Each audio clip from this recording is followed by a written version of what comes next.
अथ श्रीचन्द्राष्टोत्तरशतनाम स्तोत्रम्। अथ वक्ष्ये शशिस्तोत्रम्। अचृणुस्वामुदान्वितः चन्द्रोऽमृतमयः श्वेतो विधुर्विमलरूपवान् विशालमण्डलः श्रीमान् पीयूषकिरणः करी द्विजराजः शशधरः शशि शिवशिरोगृहः क्षीराब्धितनयो दिव्यो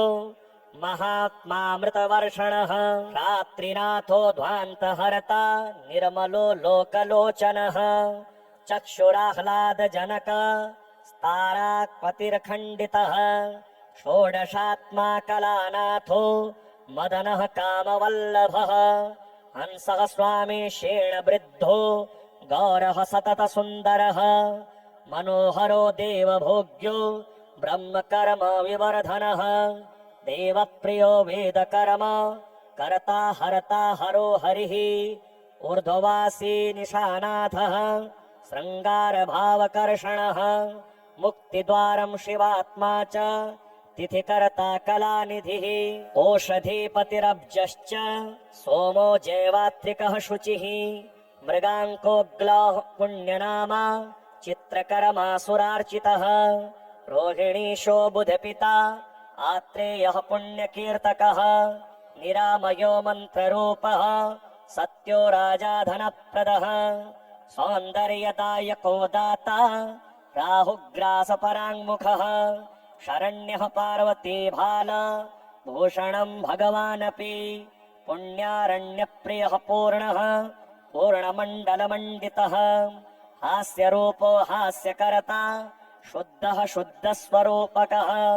सरतकालपरिप्रीतः शारदः कुमुदप्रियः शुमणिर्दक्षजामाता शक्ष्मारिः पापमोचनः इन्दुः कलङ्कनाशी च सूर्यसङ्गपमण्डितः सूर्योद्भूतः सूर्यगतः सूर्यप्रियपरः परः स्निग्धरूपः प्रसन्नश्च मुक्ताकरपूरसुन्दरः जगदाह्लादसन्दर्शो ज्योतिः शास्त्रप्रमाणकः सूर्याभावदुःखहर्ता वनस्पतिगतः कृते यज्ञरूपो यज्ञभागी वैद्यो विद्याविशारदः रश्मिकोटिर्दीप्तिकारी गौरभानुरिति द्विज नाम्नामष्टोत्तरशतम् चन्द्रस्य पापनाशनम् चन्द्रोदये पठेद्यस्तु स तु सौन्दर्यवान् भवेत् पौर्णमास्यां पठेदेतं स्तवं दिव्यं विशेषतः स्तवस्यास्य प्रसादेन त्रिसन्ध्या पठितस्य च सदा प्रासाद तिष्ठन्ति ब्राह्मणाश्च द्विजोत्तम श्राद्धे चापि पठेदेतं स्तवं पीयूषरूपिणम् तत्तु श्राद्धमनन्तं च कलानाथ प्रसादतः दुःस्वप्ननाशनं पुण्यं दाहज्वरविनाशनं ब्राह्मणाद्यः पठेयुस्तु स्त्रीशूद्राः शृणुयुस्तथा चन्द्रस्य शृणुनामानि शुभदानि महीपते यानि श्रुत्वा नरो दुःखमुच्यते नात्र संशयः सुधाकरश्च सोमश्च ग्लौरब्जः कुमुदप्रियः लोकप्रियः शुभ्रभानुश्चन्द्रमा रोहिणीपतिः शशि हिमकरो राजा द्विजराजो निशाकरः आत्रेय इन्दुः शीतांशु रोषधीशः कलानिधिः जैवात्रिको रमा भ्राता क्षीरोदार्णवसम्भवः नक्षत्रनायकः शम्भो शिरश्चूडामणिर्विभुः तापहर्ता नभो दीपो नामान्येतानि यः पठेत् प्रत्यहं भक्तिसंयुक्तस्तस्य पीडा विनश्यति तद्दिने च पठेद्यस्तु लभेत् सर्वं समीहितम् ग्रहादीनां च सर्वेषां भवेच्चन्द्रबलं सदा अथ श्रीचन्द्राष्टोत्तरशतनाम स्तोत्रम्। अथ वक्ष्ये शशिस्तोत्रम्। अचृणुस्वामुदान्वितः चन्द्रोऽमृतमयः श्वेतो विधुर्विमलरूपवान् विशालमण्डलः श्रीमान् पीयूषकिरणः करी द्विजराजः शशधरः शशि शिवशिरोग्रहः क्षीराब्धितनयो दिव्यो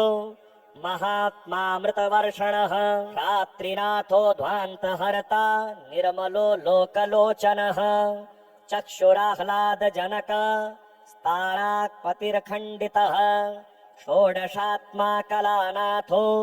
मदनः कामवल्लभः हंसः स्वामी शेण वृद्धो गौरः सततसुन्दरः मनोहरो देवभोग्यो ब्रह्मकर्म विवर्धनः देवप्रियो वेदकर्म कर्ता हर्ता हरो हरिः ऊर्ध्ववासी निशानाथः शृङ्गारभावकर्षणः मुक्तिद्वारं शिवात्मा च तिथिकर्ता कलानिधिः ओषधीपतिरब्जश्च सोमो जैवात्रिकः शुचिः मृगाङ्कोऽग्लाः पुण्यनामा चित्रकर्मासुरार्चितः रोहिणीशो बुधपिता आत्रेयः पुण्यकीर्तकः निरामयो मन्त्ररूपः सत्यो राजाधनप्रदः सौन्दर्यदायको दाता राहुग्रासपराङ्मुखः शरण्यः पार्वती भाल भूषणं भगवानपि पुण्यारण्यप्रियः पूर्णः पूर्णमण्डलमण्डितः हास्यरूपो हास्यकर्ता शुद्धः शुद्धस्वरूपकः सरतकालपरिप्रीतः शारदः कुमुदप्रियः शुमणिर्दक्षजामाता शक्ष्मारिः पापमोचनः इन्दुः कलङ्कनाशी च सूर्यसङ्गपमण्डितः सूर्योद्भूतः सूर्यगतः सूर्यप्रियपरः परः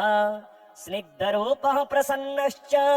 मुक्ताकरपूरसुन्दरः जगदाह्लादसन्दर्शो ज्योतिः शास्त्रप्रमाणकः सूर्याभावदुःखहर्ता वनस्पतिगतः कृते यज्ञरूपो यज्ञभागी वैद्यो विद्याविशारदः रश्मिकोटिर्दीप्तिकारी गौरभानुरिति द्विज नाम्नामष्टोत्तरशतम् चन्द्रस्य पापनाशनम् चन्द्रोदये पठेद्यस्तु स तु सौन्दर्यवान् भवेत् पौर्णमास्यां पठेदेतम् स्तवं दिव्यं विशेषतः स्तवस्यास्य प्रसादेन त्रिसन्ध्या पठितस्य च सदा प्रासाद तिष्ठन्ति ब्राह्मणाश्च द्विजोत्तमा श्राद्धे चापि पठेदेतम् स्तवं पीयूषरूपिणम् तत्तु श्राद्धमनन्तं च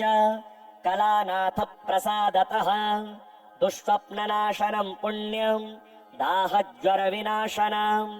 ब्राह्मणाद्यः पठेयुस्तु स्त्रीशूद्राः शृणुयुस्तथा चन्द्रस्य शृणुनामानि शुभदानि महीपते यानि श्रुत्वा नरो दुःख मुच्यते नात्र संशयः सुधाकरश्च सोमश्च ग्लौरब्जः कुमुदप्रियः लोकप्रियः शुभ्रभानुश्चन्द्रमा रोहिणीपतिः शशे हिमकरो राजा द्विजराजो निशाकरः आत्रेय इन्दुः शीतांशु रोषधीशः कलानिधिः जैवात्रिको रमा भ्राता क्षीरोदार्णवसम्भवः नक्षत्रनायकः शम्भो शिरश्चूडामणिर्विभुः तापहर्ता नभो दीपो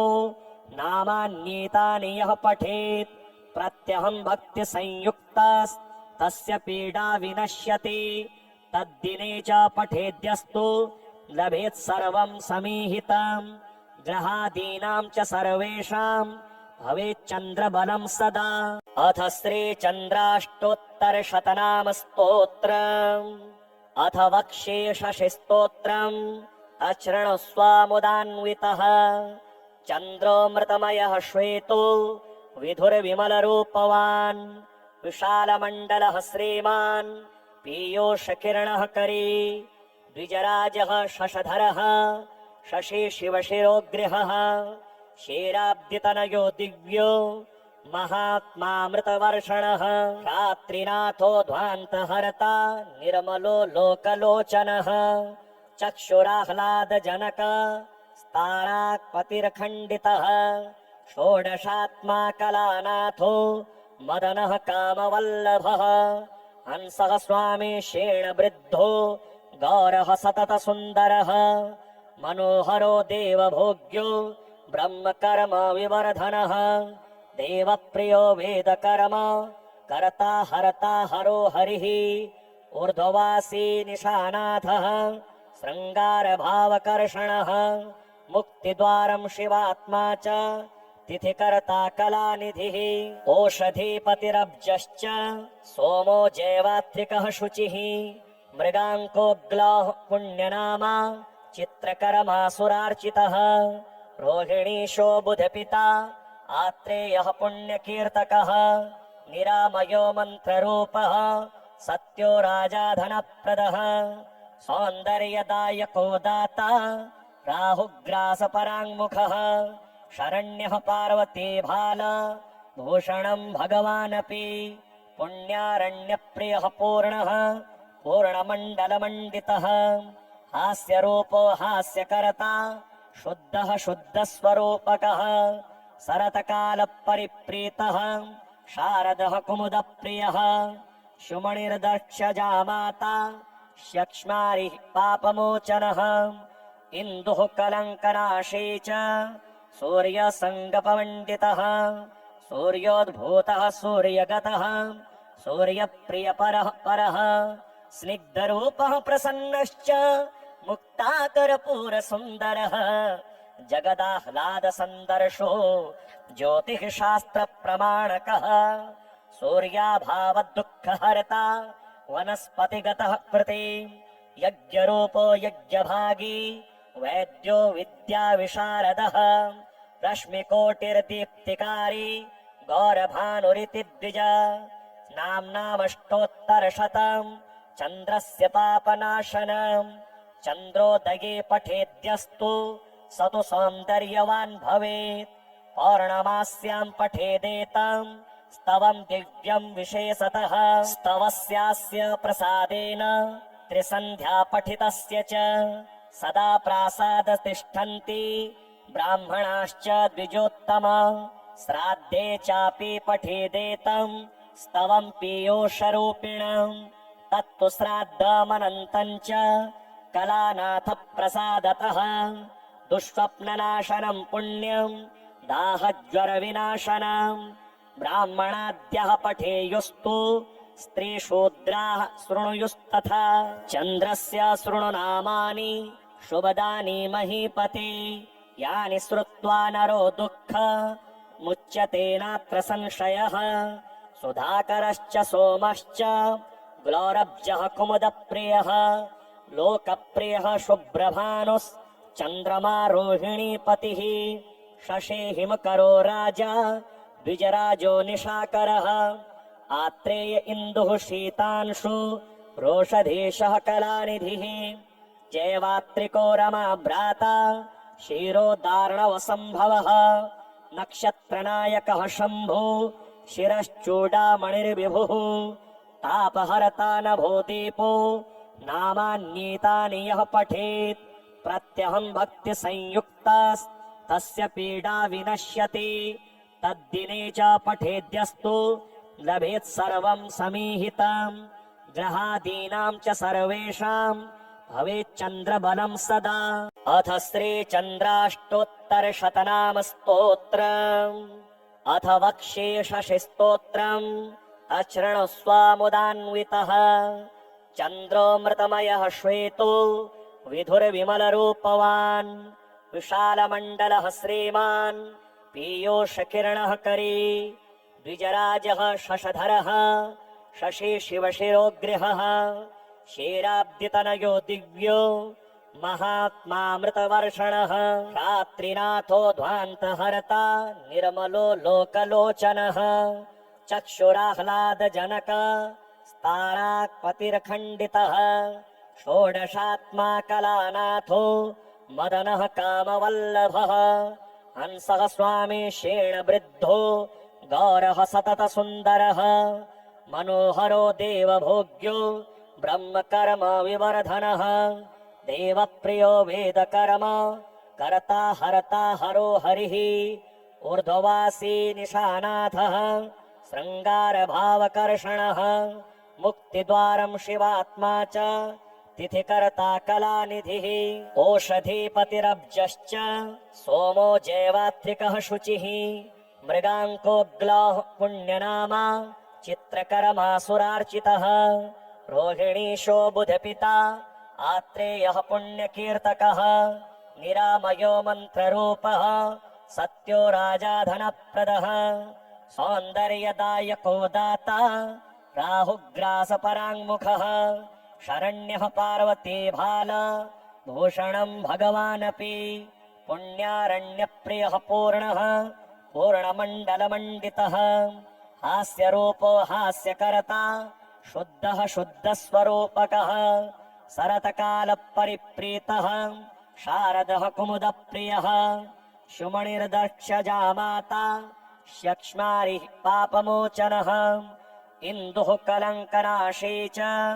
सूर्यसङ्गपमण्डितः सूर्योद्भूतः सूर्यगतः सूर्यप्रियपरः परः स्निग्धरूपः प्रसन्नश्च मुक्ताकरपूरसुन्दरः जगदाह्लादसन्दर्शो ज्योतिः शास्त्रप्रमाणकः सूर्याभावदुःखहर्ता वनस्पतिगतः कृते यज्ञरूपो यज्ञभागी वैद्यो विद्याविशारदः रश्मिकोटिर्दीप्तिकारी गौरभानुरिति द्विज नाम्नामष्टोत्तरशतम् चन्द्रस्य पापनाशनम् चन्द्रोदये पठेद्यस्तु स तु सौन्दर्यवान् भवेत् पौर्णमास्यां पठेदेतम् स्तवं दिव्यं विशेषतः स्तवस्यास्य प्रसादेन त्रिसन्ध्या पठितस्य च सदा प्रासाद तिष्ठन्ति ब्राह्मणाश्च द्विजोत्तम श्राद्धे चापि पठेदेतम् स्तवं पीयूषरूपिणम् तत्तु श्राद्धमनन्तं च कलानाथ प्रसादतः दुःस्वप्ननाशनं पुण्यं दाहज्वरविनाशनम् ब्राह्मणाद्यः पठेयुस्तु स्त्रीशूद्राः शृणुयुस्तथा चन्द्रस्य शृणुनामानि शुभदानि महीपते यानि श्रुत्वा नरो दुःख मुच्यते नात्र संशयः सुधाकरश्च सोमश्च ग्लौरब्जः कुमुदप्रियः लोकप्रियः शुभ्रभानुश्चन्द्रमा रोहिणीपतिः शशे हिमकरो राजा द्विजराजो निशाकरः आत्रेय इन्दुः शीतांशु रोषधेशः कलानिधिः जैवात्रिको रमा भ्राता क्षीरोदार्णवसम्भवः नक्षत्रनायकः शम्भु शिरश्चूडामणिर्विभुः तापहर्ता नभो दीपो नामान्येतानि यः पठेत् प्रत्यहं भक्तिसंयुक्तास्तस्य पीडा विनश्यति तद्दिने च पठेद्यस्तु लभेत् सर्वं समीहितम् ग्रहादीनां च सर्वेषां भवेच्चन्द्रबलं सदा अथ श्रीचन्द्राष्टोत्तरशतनाम स्तोत्रम् अथ वक्ष्ये शशिस्तोत्रम् अशृणुस्वामुदान्वितः चन्द्रो मृतमयः श्वेतो विधुर्विमलरूपवान् विशालमण्डलः श्रीमान् पीयूषकिरणः करी द्विजराजः शशधरः शशि शिवशिरोगृहः क्षीराब्धितनयो दिव्यो महात्मामृतवर्षणः रात्रिनाथो ध्वान्तहर्ता निर्मलो लोकलोचनः चक्षुराह्लादजनक स्ताराक्पतिर्खण्डितः षोडशात्मा कलानाथो मदनः कामवल्लभः हंसः स्वामी शेणवृद्धो गौरः सततसुन्दरः मनोहरो देवभोग्यो ब्रह्मकर्म विवर्धनः देवप्रियो वेदकर्म कर्ता हर्ता हरो हरिः ऊर्ध्ववासी निशानाथः शृङ्गारभावकर्षणः मुक्तिद्वारं शिवात्मा च तिथिकर्ता कलानिधिः ओषधीपतिरब्जश्च सोमो जैवात्रिकः शुचिः मृगाङ्कोऽग्लाः पुण्यनामा चित्रकर्मासुरार्चितः रोहिणीशो बुधपिता आत्रेयः पुण्यकीर्तकः निरामयो मन्त्ररूपः सत्यो राजा धनप्रदः सौन्दर्यदायको दाता राहुग्रासपराङ्मुखः शरण्यः पार्वती भाल भूषणं भगवानपि पुण्यारण्यप्रियः पूर्णः पूर्णमण्डलमण्डितः हास्यरूपो हास्यकर्ता शुद्धः शुद्धस्वरूपकः सरतकालपरिप्रीतः शारदः कुमुदप्रियः शुमणिर्दक्षजामाता शक्ष्मारिः पापमोचनः इन्दुः कलङ्कनाशी च सूर्यसङ्गपमण्डितः सूर्योद्भूतः सूर्यगतः सूर्यप्रियपरः परः स्निग्धरूपः प्रसन्नश्च मुक्ताकरपूरसुन्दरः जगदाह्लादसन्दर्शो ज्योतिः शास्त्रप्रमाणकः सूर्याभावदुःखहर्ता वनस्पतिगतः कृते यज्ञरूपो यज्ञभागी वैद्यो विद्याविशारदः रश्मिकोटिर्दीप्तिकारी गौरभानुरिति द्विज नाम्नामष्टोत्तरशतम् चन्द्रस्य पापनाशनम् चन्द्रोदये पठेद्यस्तु स तु सौन्दर्यवान् भवेत् पौर्णमास्यां पठेदेतम् स्तवम् दिव्यम् विशेषतः स्तवस्यास्य प्रसादेन त्रिसन्ध्या पठितस्य च सदा प्रासाद तिष्ठन्ति ब्राह्मणाश्च द्विजोत्तम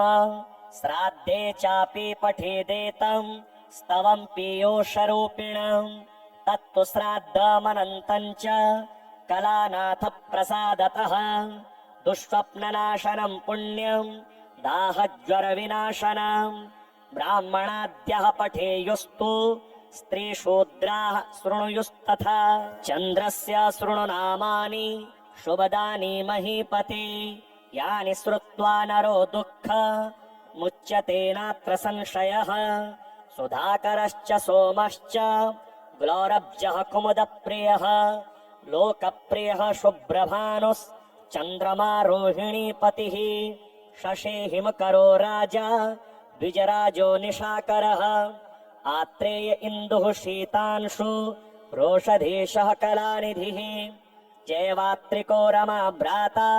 क्षीरोदार्णवसम्भवः नक्षत्रनायकः शम्भु शिरश्चूडामणिर्विभुः तापहर्ता नभो दीपो नामान्येतानि यः पठेत् प्रत्यहं भक्तिसंयुक्तास्तस्य पीडा विनश्यति तद्दिने च पठेद्यस्तु लभेत् सर्वं समीहितम् ग्रहादीनां च सर्वेषां भवेच्चन्द्रबलं सदा।